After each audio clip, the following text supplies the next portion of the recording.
Frankenstein, Chapter 1. I am, by birth, Genovese, and my family is one of the most distinguished of that republic. My ancestors had been for many years councillors and syndics, and my father has filled several public situations with honour and reputation. He was respected by all those who knew him for his integrity and indefatigable attention to public business. He passes his younger days perpetually occupied by the affairs of his country. A variety of circumstances had prevented his marrying early, nor was it until the decline of life that he became a husband and a father of a family. As the circumstances of his marriage illustrate his character, I cannot refrain from relating them. One of his most intimate friends was a merchant who, from a flourishing state, fell, through numerous mischances, into poverty. This man, whose name was Buffon, was a proud and unbending disposition, and could not bear to live in poverty and oblivion in the same country where he had formerly been distinguished for his rank and magnificence. Having paid his debts, therefore, in the most honourable manner, he retreated with his daughter to the town of Lucerne, where he lived unknown and in wretchedness. My father beloved Buffon with the truest friendship, and was deeply grieved by his retreat in this unfortunate circumstance. He bitterly deplored the false pride which led his friend to a conduct so little worthy of the affection that united them. He lost no time in endeavouring to seek him out, with the hope of persuading him to begin the world again through his credit and assistance. Buffon had taken effectual measures to conceal himself, and it was 10 months before his father discovered his abode. Overjoyed at his discovery, he hastened to the house, which was situated in a mean street near the Rue. But when he entered, misery and despair alone welcomed him.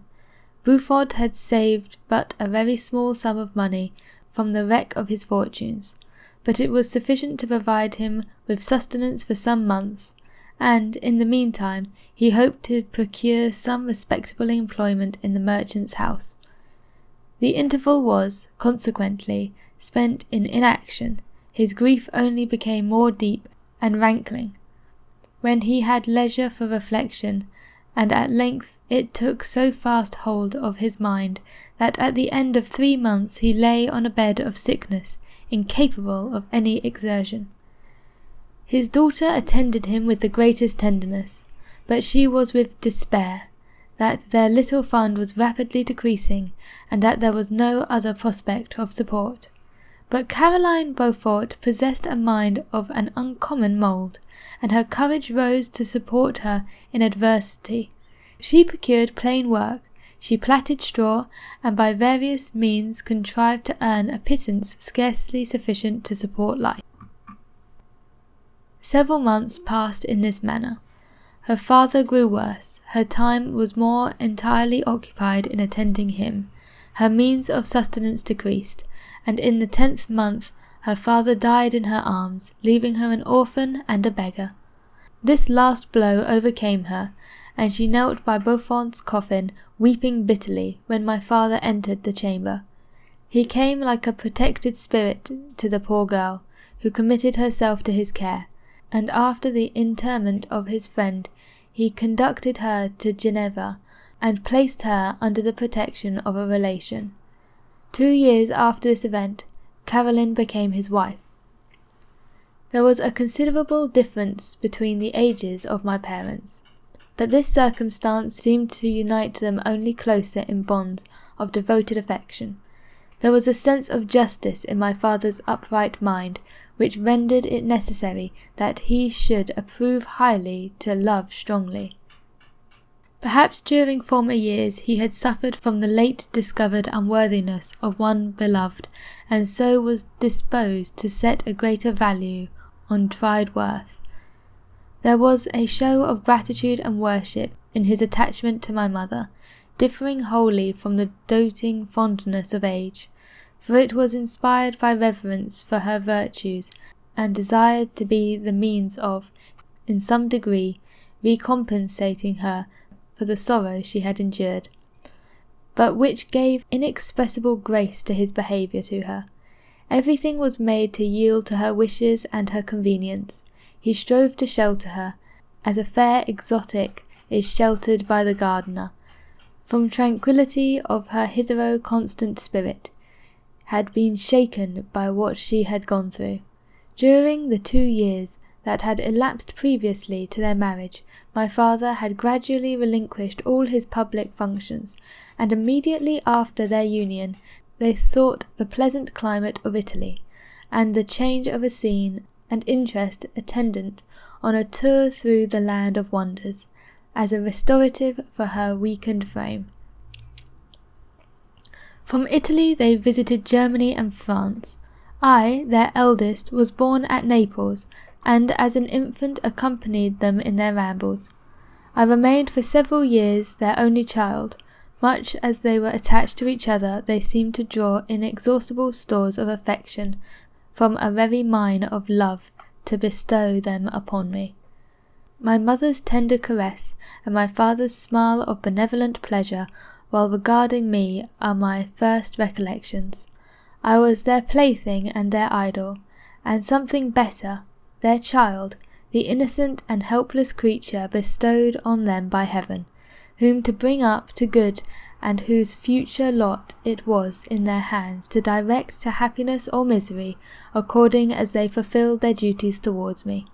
With this deep consciousness of what they had owed towards the being to which they had given life, added to the active spirit of tenderness that emitted both, it may be imagined that while during every hour of my infant life I received a lesson of patience, of charity, and of self-control, I was so guided by a silken cord that all seemed but one train of enjoyment to me. For a long time I was their only care. My mother had much desire to have a daughter, but I continued their single offspring. When I was about 5 years old, while making an excursion beyond the frontiers of Italy, they passed a week on the shores of Lake Como. Their benevolent disposition often made them enter the cottages of the poor. This, to my mother, was more than a duty. It was a necessity, a passion, remembering what she had suffered, and how she had been relieved. For her to act in her turn the guardian angel to the afflicted. During one of their walks, a poor cot in the foldings of a veil attracted their notice, as being singularly disconsolate, while the number of half-clothed children gathered about it spoke of penury in the worst shape. One day, when my father had gone by himself to Milan, my mother, accompanied by me, visited this abode. She found a peasant and his wife, hard-working, bent down by care and labour, distributing a scanty meal to 5 hungry babies. Among these there was one which attracted my mother above all the rest. She appeared of a different stock. The 4 others were dark-eyed, hardy little vagrants. This child was thin and very fair.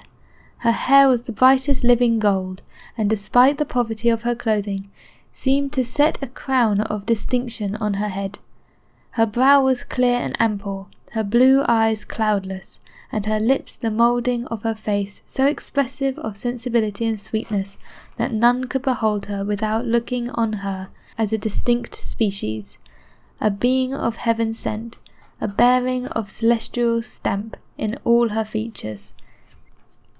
The peasant woman, perceiving that my mother's fixed eyes of wonder and admiration on this lovely girl, eagerly communicated her history. She was not her child, but the daughter of a Malays nobleman. Her mother was a German, and had died on giving her birth. The infant had been placed with these good people to nurse. They were better off then. They had not been long married, and their eldest child was just born.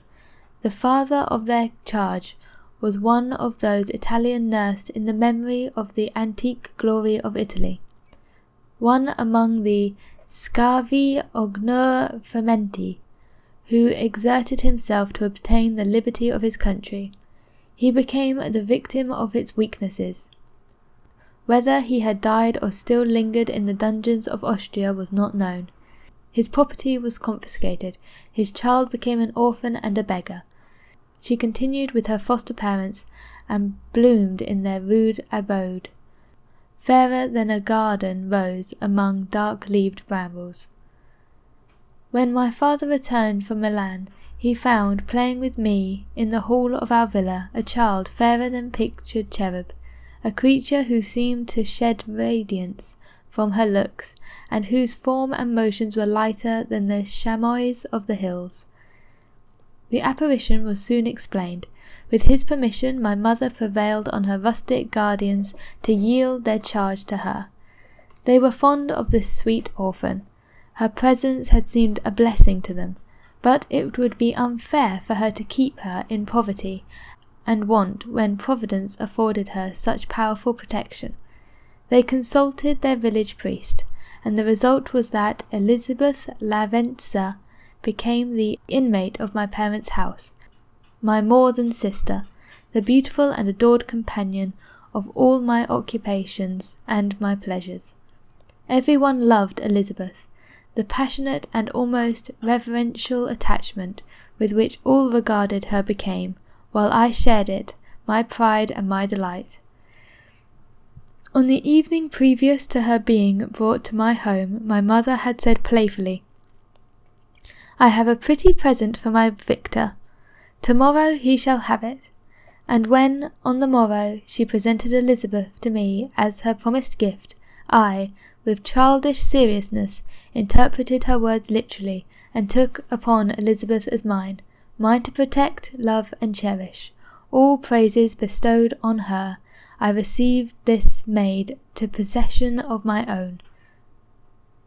We called each other familiarly as the name of cousin. No word, no expression could body forth the kind of relation in which she stood to me, my more than sister, since till death she was to be mine only.